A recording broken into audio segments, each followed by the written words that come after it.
Welcome to TEKTOK Digital Supply Chain Podcast, where we will help you eliminate the noise and focus on the information and inspiration that you need to transform your business, impact supply chain success, and enable you to replace risky inventory with valuable insights.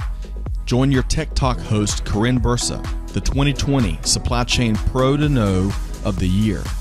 With more than 25 years of supply chain and technology expertise and the scars to prove it, Corinne has the heart of a teacher and has helped nearly 1,000 customers transform their businesses and tell their success stories. Join the conversation, share your insights, and learn how to harness technology innovations to drive tangible business results. Buckle up. It's time for Tech Talk, powered by Supply Chain Now. Well, welcome back, Supply Chain Movers and Shakers. Corinne Bursa here. I'm your host for Tech Talk, the Digital Supply Chain Podcast. I want to thank you for joining this session today, because we're going to talk about something really important, and that is framing your business case for digital supply chain investments. Framing your business case for digital supply chain investments. So that means, how do you justify making an investment in new technology in order to drive better decision-making, better inventory investments, better service for your customers?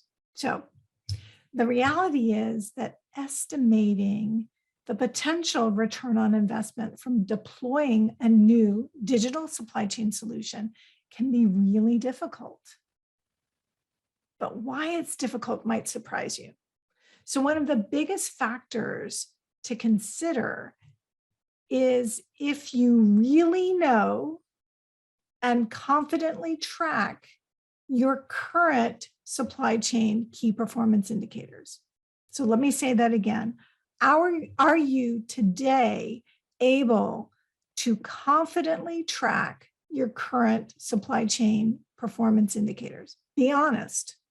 Give yourself a grade there. Say if you're an A, you're doing an excellent job. You're a B, we get it right most of the time. Or you're a C, hey, we're about 50-50. Take that into context, because you need to know where you are today in order to predict where you're going to be tomorrow with a new solution. So that's one thing you can do today to help build your business case.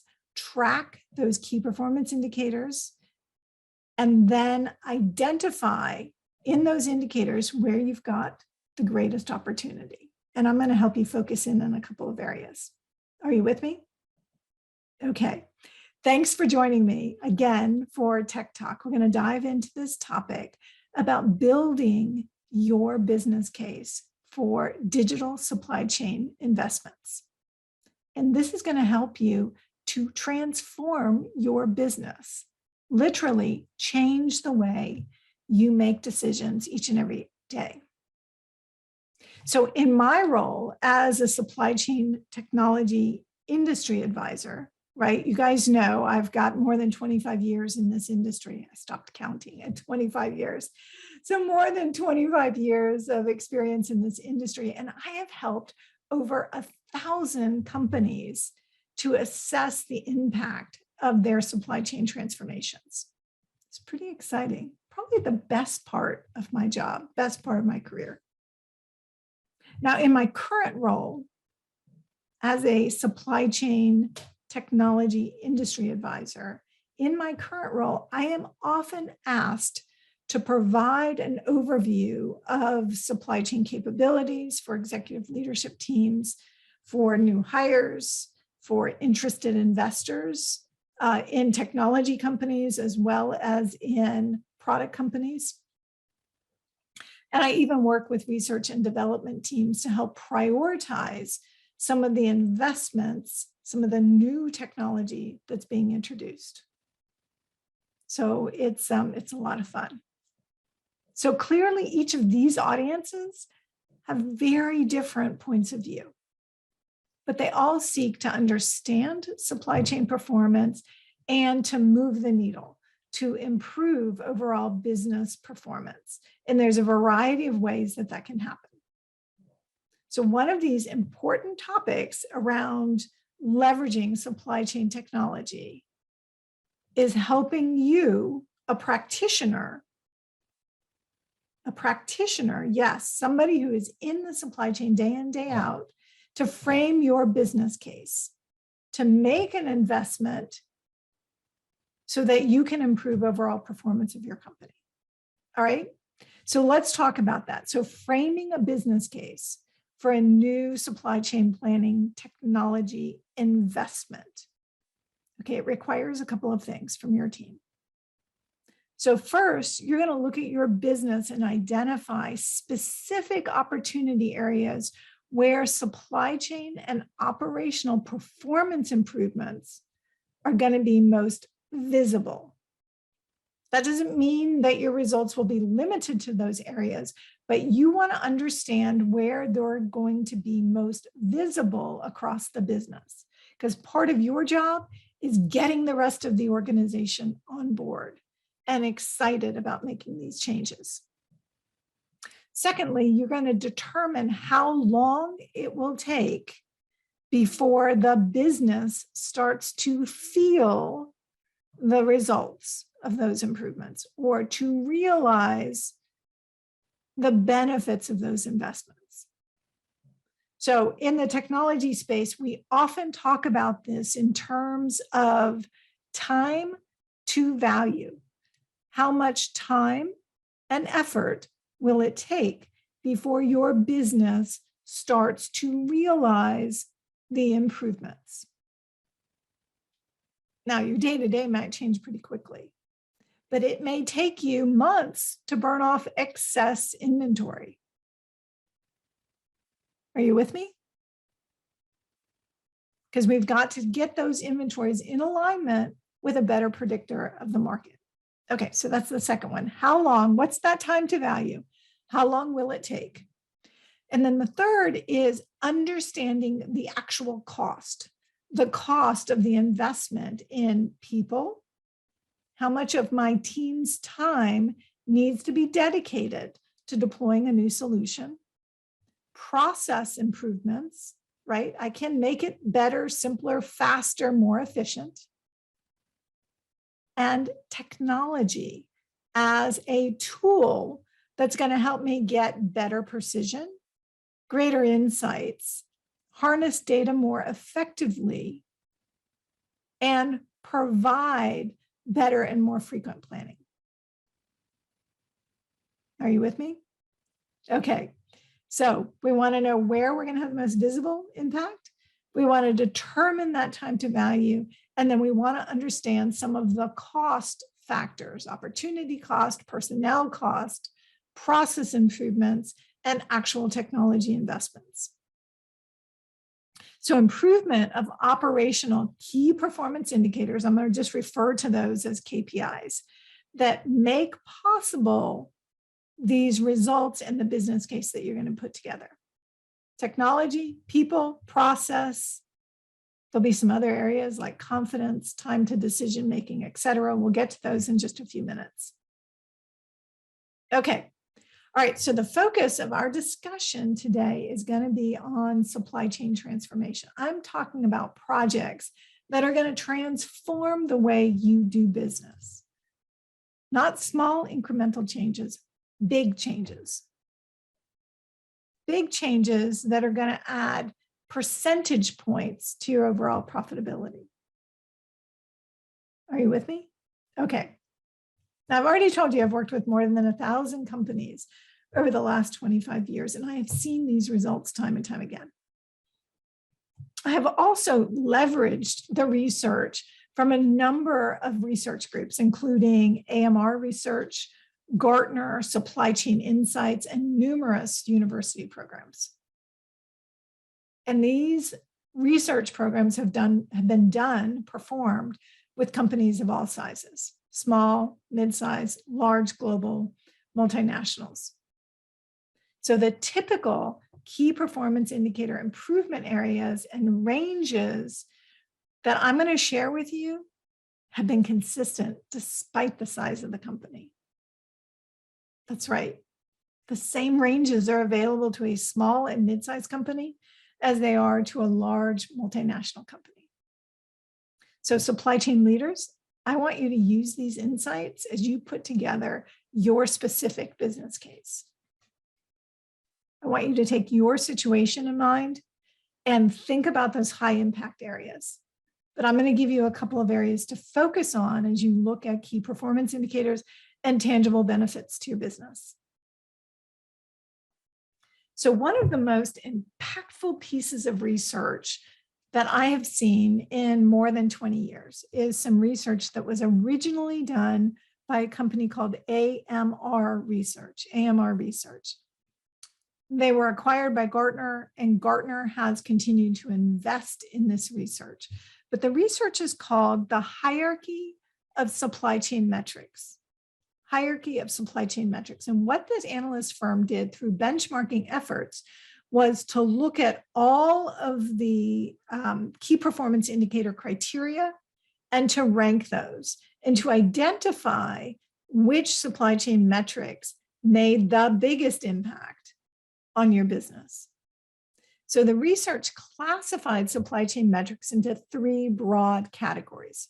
The broad categories were referred to as assessing, diagnosing, and correcting. So I think you can get a theme right there. Assessing, understanding where you are, diagnosing, pulling some levers, and then correcting performance. Very tactical items. At the very top of the hierarchy in this assess metrics criteria were demand forecast accuracy, perfect orders, and supply chain costs. You're probably sitting back right now listening to me and going, Corinne, of course, that's a no-brainer. I could have told you that. Could you? I want you to think for just a minute about demand forecast accuracy. I want you to think about how confident you are in your forecast accuracy numbers that you're using today. I'm going to come back to that theme in just a minute. So that's the very top. The very top of the hierarchy is demand forecast, perfect orders, and supply chain costs. So future demand forecast, perfect orders, service level to my customers, and overall costs, right? Makes sense. The middle of the hierarchy, or the middle of the pyramid, and it really is a pyramid, is the group that AMR and Gartner referred to as diagnose metrics. And this is really what you think of in terms of your cash to cash cycle. So you would think about your days receivable outstanding or days payable outstanding, right? So this is your accounts payable, your accounts receivable, and your inventory, your total financial investment in inventory. And then finally, the base of the hierarchy is this level of looking at correct. And those correct metrics, if you will, that correct layer of the hierarchy include things like supplier performance, production schedule adherence or variation, plant utilization, order cycle time. These are important measures, but they are levers. And what AMR and Gartner found is that working at that base level didn't give you the overall amplification across your supply chain. However, working at the top of the hierarchy, at that forecast accuracy, at that perfect order metric, and those overall supply chain cost metric, if you focus at that top area of those three categories, the benefits are going to ripple through the rest of your supply chain. Make sense? All right. I encourage you to check out that research. It's now delivered by Gartner. Again, it is called the Hierarchy of Supply Chain Metrics. And part of why I really appreciate this research is that it helps you to focus in on where you can have the greatest impact. It also does not require you to be perfect in any of these areas, but it shows progressive improvement, especially in those top three areas: forecast accuracy, perfect order, and overall supply chain costs are going to allow you to have a tremendous and very positive impact on your business. So you're really going to get an appreciation for how much I agree with this hierarchy of supply chain metrics, because as I talk about helping you make your business case for investment in digital supply chain solutions, the number one or very first area, very first key performance metric I want you to look at is, in fact, forecast accuracy. Now, remember, forecast accuracy is a prediction, or your forecast is a prediction of what your market will buy in the future. Now, this includes business opportunity. It should not be constrained. That constraint is going to come through in other areas, like your willingness to invest in inventory, your ability to produce or procure product. Those are the constraints that will begin tightening up what that number looks like. But your forecast should be unconstrained. This is the potential to sell in the marketplace, what the market will buy around a category of product. Now, you may find it interesting to learn that many companies have no idea what their forecast accuracy is. None. Zippo. I'll say that again. Many companies have no idea what their forecast accuracy is. Therefore, they cannot appreciate what an improvement in forecast accuracy will do for their business. Since they don't know where they are today, they have no appreciation for getting incrementally better at that performance. So if you don't have a grasp on forecast accuracy, I want you to get focused in that area and get that effort underway today. Because typically what I am seeing in the area of forecast accuracy, business cases, improvements that are achieved time and time again are anywhere from a 10 to a 25% improvement in forecast accuracy. Ladies and gentlemen, that is huge. 10 to 25% improvement in forecast accuracy. That means I'm that much more correct in what I predict my business will sell to the market. So I think you can appreciate, if you're building a business case, you need to mark where you are today, understand where you're going to get to tomorrow. And you need to be able to look at forecast accuracy at a couple of different granularity levels. I'll get to that in just a moment.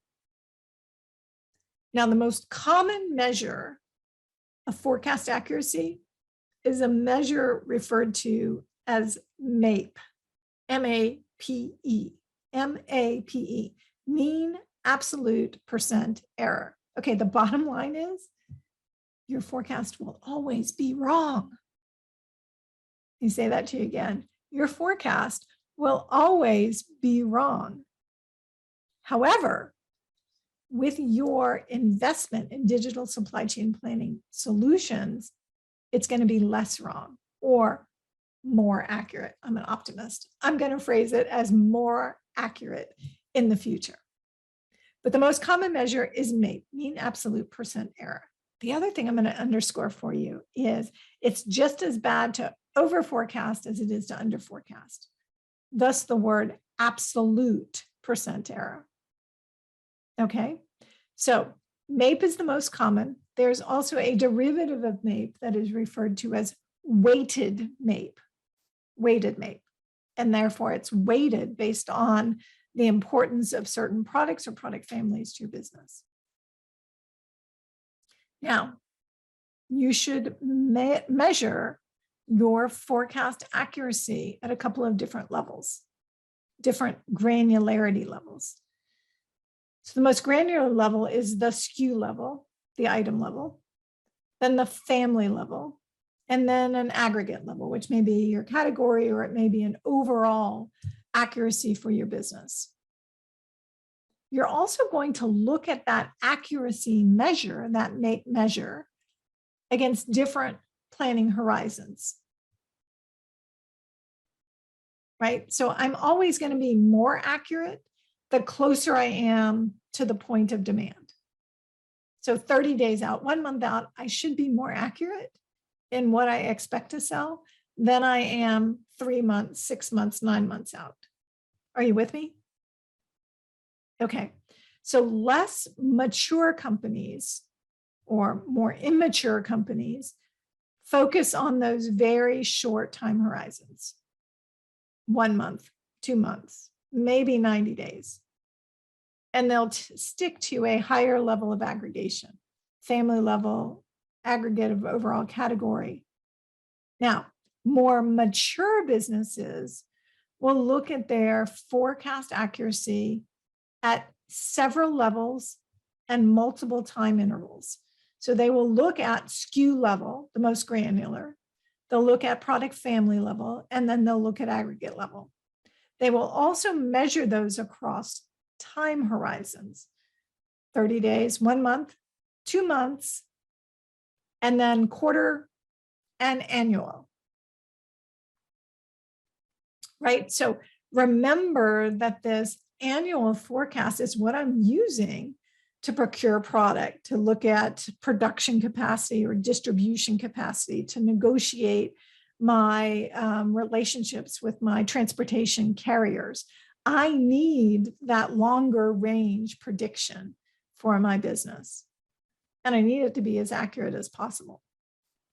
In a year horizon, I may not rely as closely on my item level, my SKU level forecast, as I do on my family or aggregate forecast, but I need those to roll up and aggregate down to various levels of granularity. A digital supply chain planning solution is going to do that for you. But I'm telling you that wherever you are today, you need to create a baseline so that you can create that business case for why you need to make the investment, why this needs to be a business priority in your digital transformation initiative. Are you with me? Gosh, I hope I haven't lost you already. But when you think about forecast accuracy, you are going to see double-digit improvements. And in today's technology, it is so exciting because there are a number of different planning algorithms, artificial intelligence, machine learning that are all combined together to look across your portfolio and give you precision with less effort. So this is a great area to focus in on. Okay, now the next area of key performance indicator that I want you to consider is looking at what your perfect order is. Now, more commonly, this may be stated in your business as service level. What is my service level? But when you talk about service level, you need to talk about it in terms of your customer's desired receipt date, not your projected shipping date, but did the customer receive the goods when they wanted them? That's the best measure, right? And perfect order is actually giving you a few more criteria around that. Was the order complete, in full, when the customer wanted it? And was it in good condition? Was it perfect? Could it be used immediately? Right? That's an ultimate measure of service. So we've talked about forecast accuracy as my prediction of future need.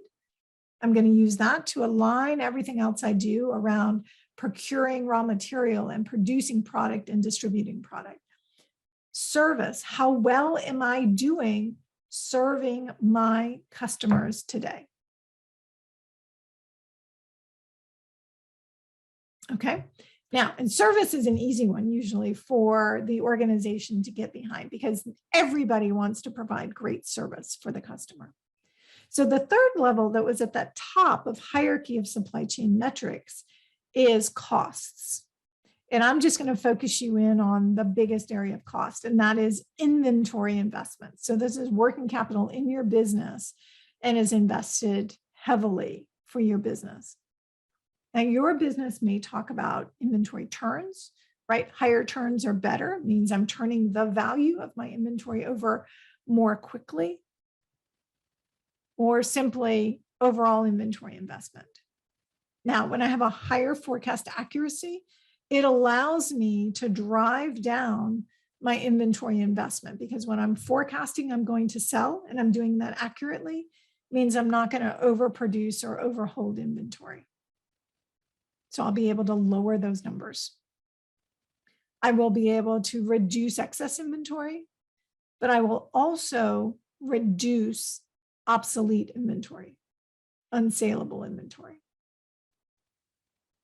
Now, I will caution you that every supply chain investment hangs its hat on inventory. The reason is because it's so tangible.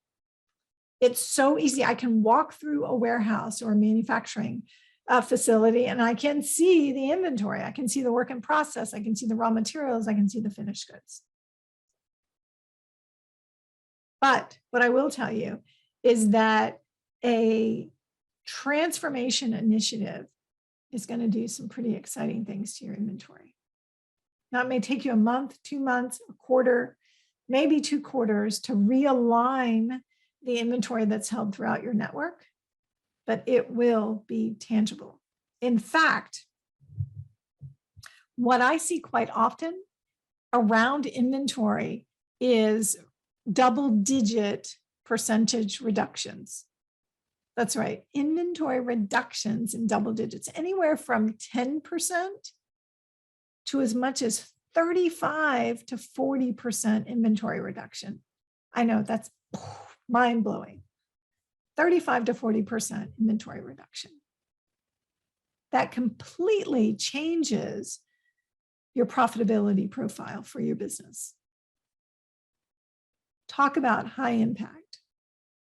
Focusing in this area of inventory is something that's really exciting. So I want you to work with your accounting team to understand not just total inventory and inventory carrying costs, but to understand what you're holding in obsolete inventory, right? Inventory that can't be sold at full value anymore, or that may need to be written down.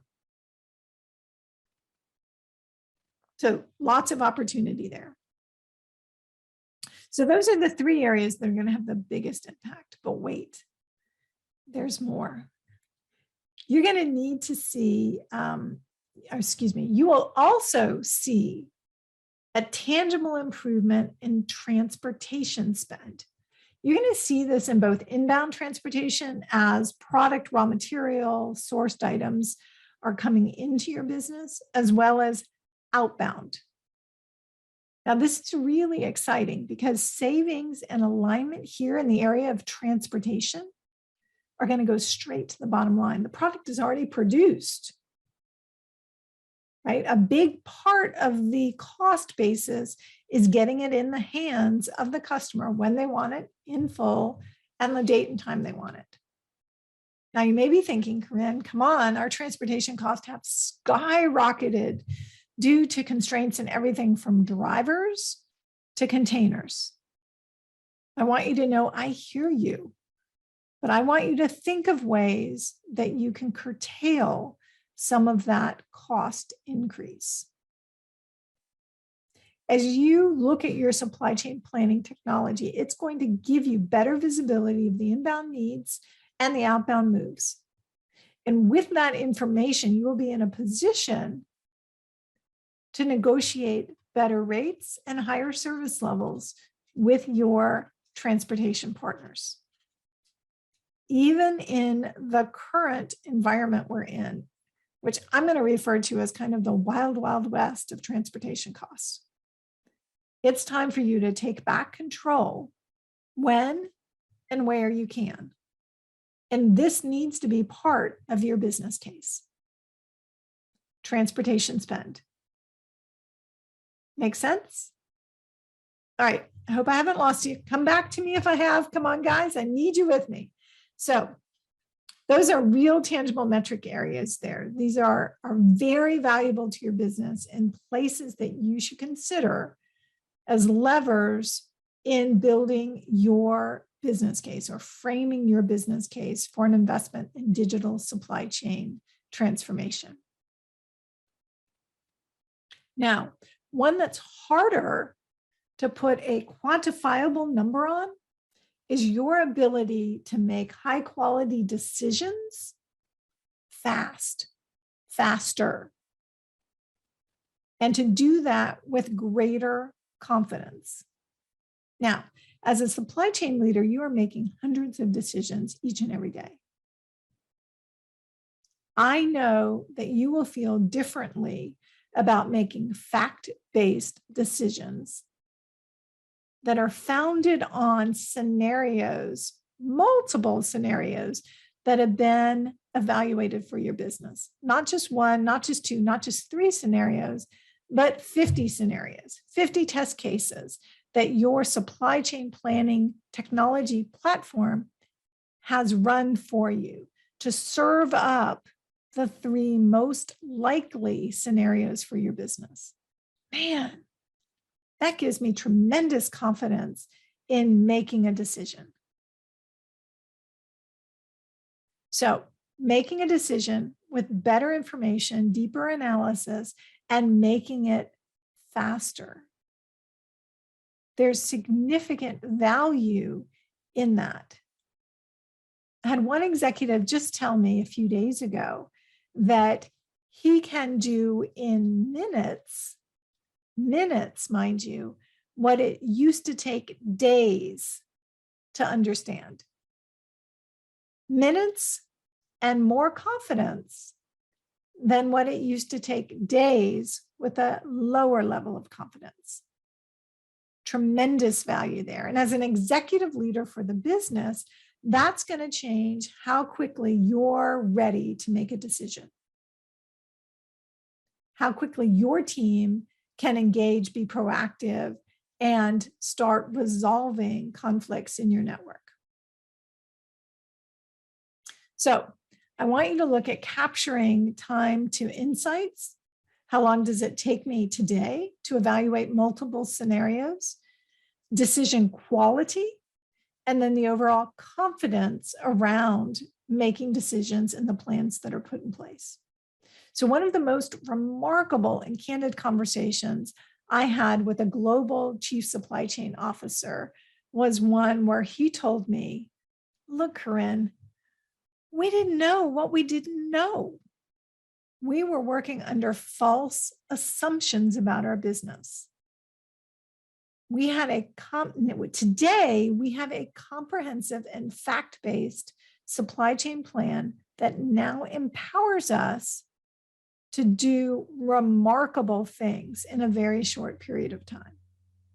And as a business leader, my confidence increased exponentially. And that gave us the ability to work more effectively with our suppliers and our customers. It has transformed our business. Wow. That's what we all want, to transform our business and make better decisions every day. So another high value metric is the ability to increase sales. That's right, top line revenue. So when we have the right inventory at the right place at the right time for a reasonable cost, we're going to capture more sales. Now, you may see this initially through things like reduction in back orders, right? I don't have to push out customer orders. I can fulfill those orders sooner. So if my back orders go way down, that means I'm capturing more top-line revenue today. Remember, your team is going to make better decisions day in and day out, which means that you will see a reduction in expediting costs. That's right, because we expedite when we have to do things in a hurry. If I have a better plan in place and my plan is well aligned, my forecast is well tuned to my market, I'm going to significantly reduce those expediting costs. And those expediting costs just gobble up your profit margin. So if I can reduce those expediting costs, then my margin, my overall margin contribution is going to improve. So I mentioned transportation costs a few minutes ago. once you have your arms around your overall transportation costs, you're going to see these expediting costs come down. You'll see better order timing and reduced receiving effort as well. What do I mean by that? Order timing and receiving effort. So that means that my shipping and receiving area is going to run much more efficiently. With my planning system, planning my orders in a more effective way, aligning them with actual market demand, I may actually reduce the number of orders that are coming into my dock. That's right. In fact, a $5 billion distributor shared with me last month just a story that is the perfect way to visualize this impact. He shared that he got a call from the shipping and receiving manager. The shipping and receiving manager started out the conversation with something like, hey, I'm just checking with you to make sure everything is okay, because we haven't had an expedited order in over 3 weeks. And the number of orders that are coming in today are significantly fewer. They're bigger orders, but there are less orders. So our overall volume of product coming in and out, the line items, has improved or increased, but the number of orders had gone way down. They were seeing the impact of improved efficiency through better order process, through better planning process. Pretty exciting. Can you imagine getting that call? Hey, just calling to check to see if everything is okay, because we're running really efficiently right now and it's a little scary. I'd like to figure out what's happening. Well, what's happening is they had deployed a digital planning solution that has transformed their business. And that's one area, by the way, one area that was not in their business case, but one area that was very, very favorably impacted in their deployment. All right, so let me give you some ranges again as you think about framing your business case for an investment in digital supply chain technology. Of course, the attorneys want me to tell you that your individual results may vary and will depend on both your company performance, the digital planning solution you select and deploy. Understood? All right, no guarantees here, but let me give you some broad ranges to consider as you put your business case framework together. Still interested? Okay, so let's start at the top. I mentioned forecast accuracy. In forecast accuracy, you're going to see some pretty remarkable improvements. You'll see improvements probably on the low end of about 10%, but you may go as high as a 25, 30% improvement. That's huge. 25 to 30% improvement in forecast accuracy. Or again, think of that differently. I'm reducing my error rate by 25 to 40%. But that bottom level, 10%, most of you could justify your investment on a 10% improvement in forecast accuracy alone. If you use that forecast to determine your inventory, your production, your sourcing, and your distribution needs. Okay, second area, on time in full, perfect order, service level. When you think of these areas, and we talk about service level broadly, I want you to look at a range with a bottom level of a 5% improvement in service level, up to about a 20% improvement in service level. That's right, 5 to 20% improvement in service level. That's huge. That's on time, in full, in good condition for my customers. And then this will blow your mind. I'm going to give them that better service while investing less in inventory. I know it's not intuitive. I know many of you are holding excess inventory specifically so you can provide great service for your customers. But here's the thing, in the area of inventory reduction, with a digital supply chain planning solution with a transformation initiative. And when I talk about transformation initiative, I mean, I'm not just looking at one part of my business, warehouse operations or manufacturing planning. I am talking about looking at planning end to end, from demand forecast through inventory policies, supply, production, distribution. Comprehensive transformation. If you are looking at an initiative that's broad-based like this, you are going to see inventory positions or the opportunity to impact your inventory investments by anywhere from 15 to 35%. You heard me right. Reducing inventory by 15% to as much as 35%. And I got to tell you, I'm really comfortable with that 35% number because I have seen companies reduce their overall inventory investments by more than that, by as much as 40, 42%. So inventory reductions from a low end of 10%, we're talking double digits, up until these higher ranges, 30, 35%.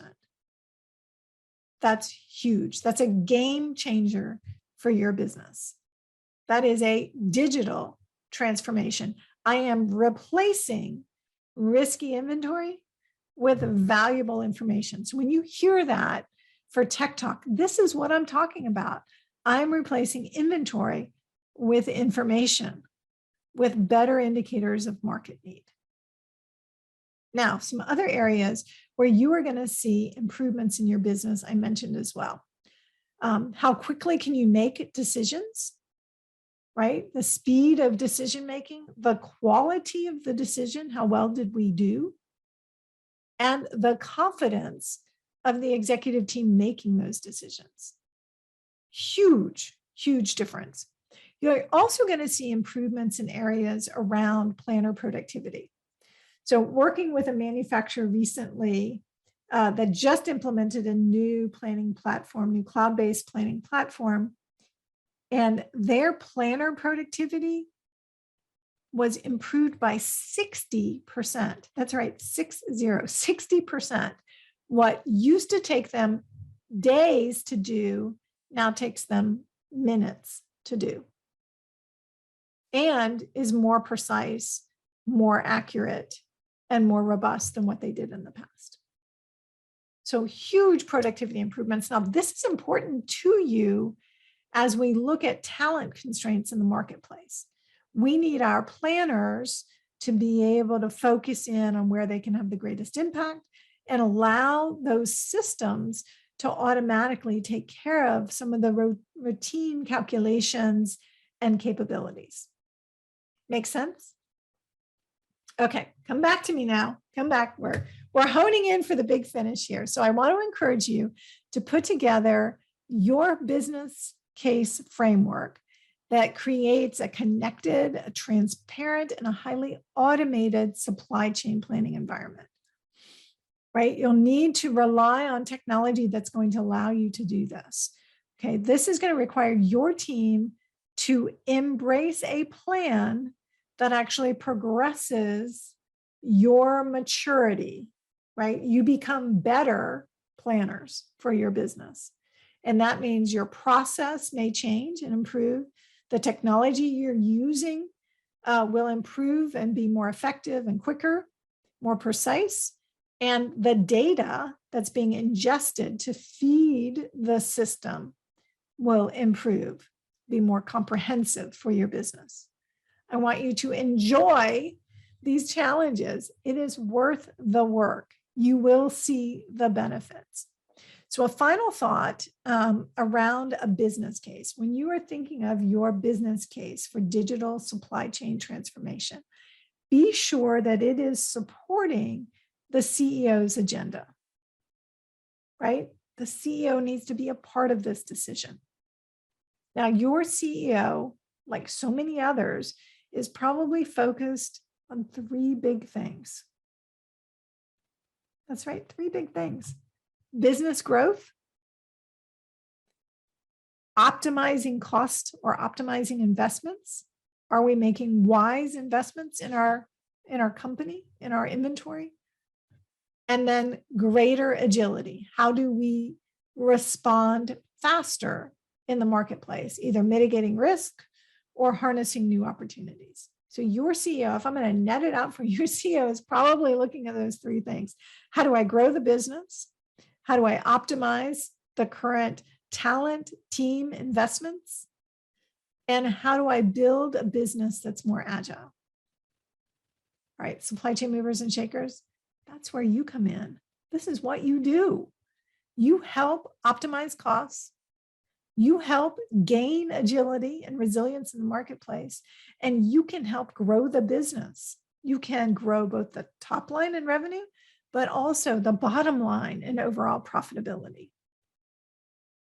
It's exciting. It's a great time to be in supply chain. Okay, so I want you to be bold. I want you to embrace technology. I want you to validate the automation. I want you to leverage the artificial intelligence that is available to you. And I want you to stay focused on the business outcomes, on the big picture, and tying those in to the CEO's agenda. Now, if you have built a business case for your company, I want to hear from you. I want to know what has worked for you, where you achieved the greatest alignment, where you overachieved, or where you failed to achieve your plan. I'm very curious to hear your results and your experience. And I hope that today's episode on framing your business case for digital supply chain investments has just given you a few things to consider, and perhaps a little fresh inspiration. So thank you for joining me today on Tech Talk, where our goal is to help you eliminate the noise and focus on the information and inspiration you need to transform your business and replace risky inventory with valuable insights. We'll see you next time on Tech Talk, powered by Supply Chain Now.